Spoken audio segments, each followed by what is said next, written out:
Hey everybody, welcome to the Purple Tiger Fibers podcast. I am your host Shay. I am coming to you from New England, and today's video is going to be a little bit of a knit and chat.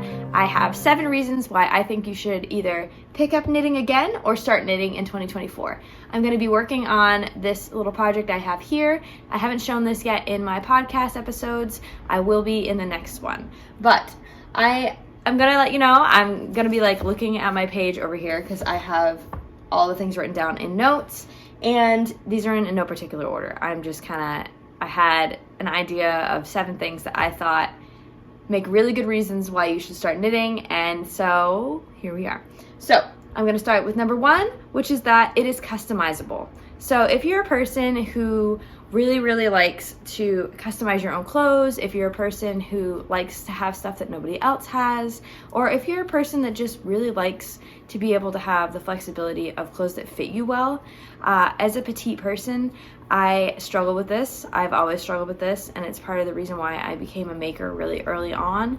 I have a short torso, and I am on the curvier side for a petite person, so it makes it very hard to shop for clothes off the rack. I never ever find jeans that fit right. I know a lot of women struggle with that in general, but it's very difficult to find an inseam that's the correct one. I always have to modify my clothes when I buy them off the rack, or in my case, when I thrift them, because I don't really buy things in the stores anymore. But knitting has been one of the things that has been really helpful to me, especially as I've gotten older and I've started to learn more about garment making in general. I also sew, and so, no pun intended, it teaches you a lot about how to make things fit your particular body. And knitting is very forgiving in this way. You can knit something oversized that still has a good fit. You can knit something that has negative ease, which means that it's going to be close fitting to your body, and you can do it without relative stress because yarn has a little bit of give naturally to it when you knit. So you can really do a lot with this, and it's really fun. It's really great when you make an item yourself and then you go out somewhere and somebody compliments it and you get to tell them that you made it yourself. It's pretty good. So number 2 is going to be it's sustainable.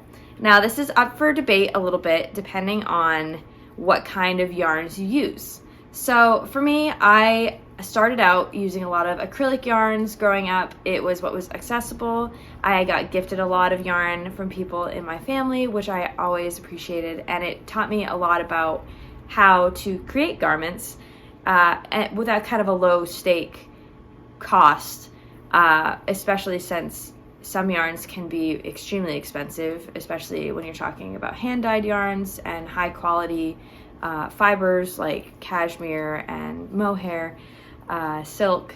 They can get expensive quickly. But knitting, I think, is pretty accessible on a sustainability standpoint, even when you have a budget. The yarn that I'm currently working with is a Lion brand 100% wool.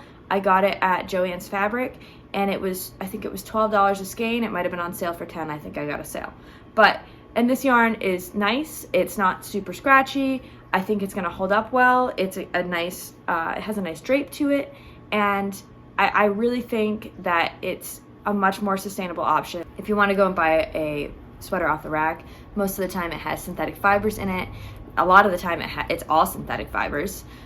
So it's less sustainable in the long run because it takes a longer amount of time for those fibers to break down in a landfill, and they don't last as long. They get odors, and it's really hard to get them out. They get kind of dingy, and there's really nothing you can do to bring it back, unlike your natural fibers like your cotton and your wool and your cashmere and your silk. So I really think from a fiber point of view that it's a very much sustainable option. And on top of that, I think it's, if you can hear a dog in the background, I have a puppy.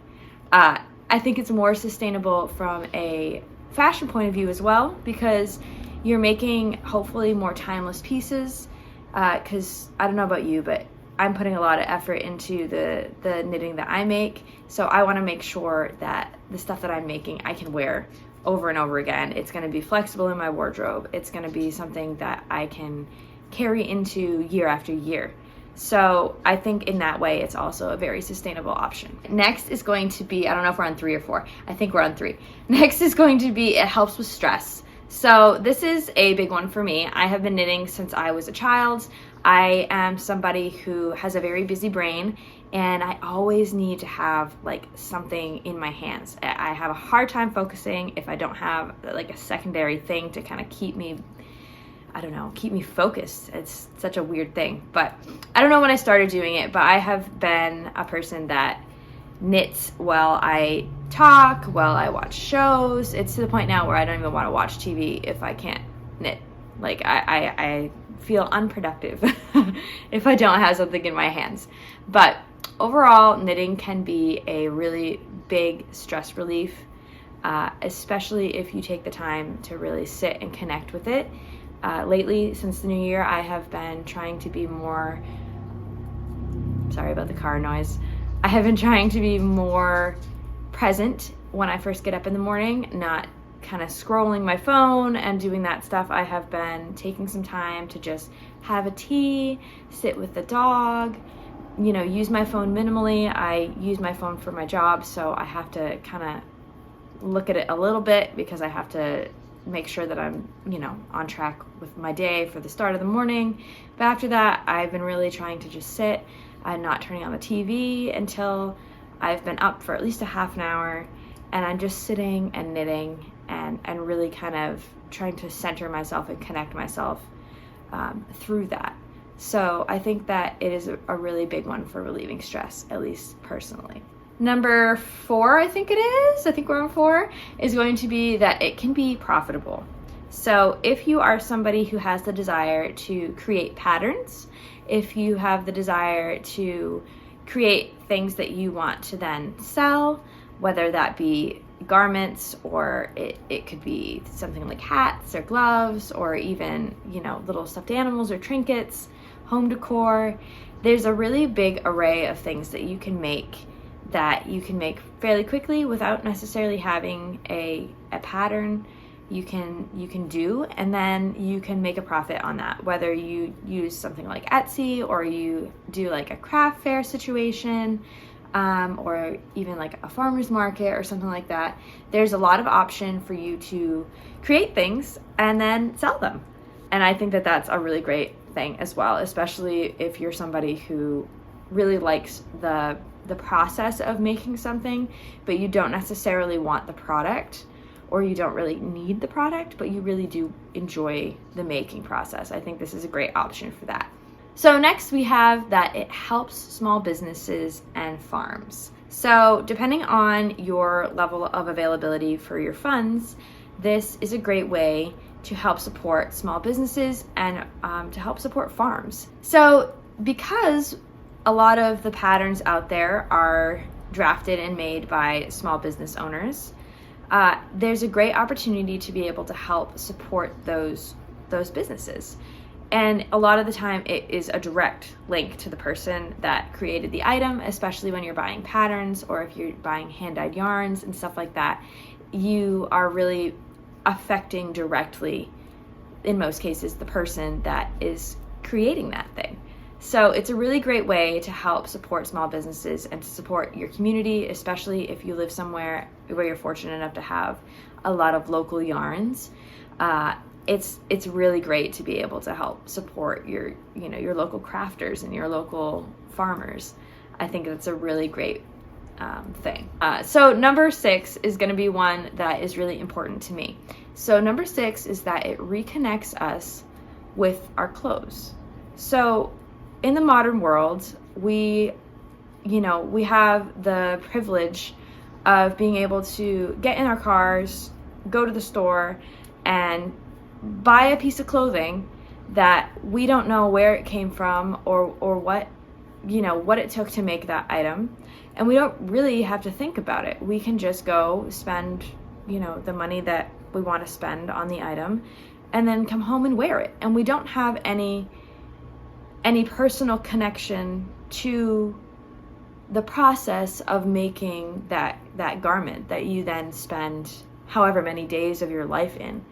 And I think that because of that, we have lost we've lost a bit of ourselves in the process, because we don't have that connection, that we didn't spend that time on that item. We don't know where the fabric came from, or who spent their time to make the fabric that then we have to cut out and put on our bodies.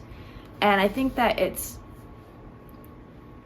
really important to sort of start to reconnect ourselves to those things in our daily lives. I think that it will help to give us a better understanding of not only ourselves, but our environment. I think that a large part of why we're struggling as, a society right now is because things don't hold the same kind of value to us that they used to.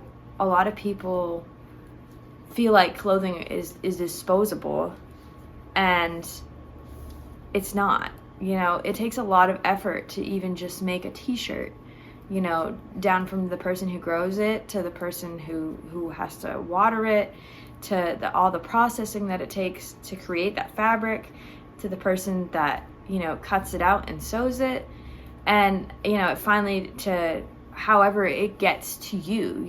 It has to go through a process of travel to get to whatever location that you buy it from, and then it finally makes it to you, but you really don't have any connection to that other than the money that you maybe earned to spend to buy it. So I think that knitting is a great way to reconnect yourself to the things that you spend your life in. I think that it's a great way to do that. And then last on my list is one that I recently discovered. It's just kind of funny, and that is the community. So I have been opened up to an entire community of people who do the same things that I do. And I had no idea that it really existed quite on the level that it does. The internet, is a blessing and a curse, but in this case, it's been a really big blessing. There are a lot of really creative, really great people out there that like to make things. And especially in the knitting community, I have found, I've kind of found my people. I really didn't, it's crazy that I've lived, 30 years of my life without really thinking too much about the fact that there might be other people out there that want to connect about it. And I have spent time, growing up with other people who like to sew, or other people who did like to knit, but it's not quite on the level of community that it has been allowed to become through the internet. And I think that if you're somebody who really wants to connect with people, and you really want to make things, and you want to find people who are really passionate about making things, that becoming a knitter, becoming even somebody who crochets or sews, is a really, really great way to find community. So those are my 7 reasons. Hopefully at least one of them spoke to you and maybe motivated you to either pick up knitting again or to start. It's really not a scary thing, I promise. It seems very very intricate, and it seems like there's a lot that you could do that could go wrong, but there's a lot of really great resources online, especially here on YouTube, and it's something that's very, very accessible. So don't be afraid, and try a new thing. Try a new thing, or pick up the old thing that you lost touch with and you really want to get back to. Thank you so much if you made it to the end of my video. If you did, let me know if there are any other ones that you can think of, or maybe let me know if you're somebody who was motivated by this and you're going to start. I would love to hear it. Thank you so much for watching, and I will see you guys in the next video. Bye.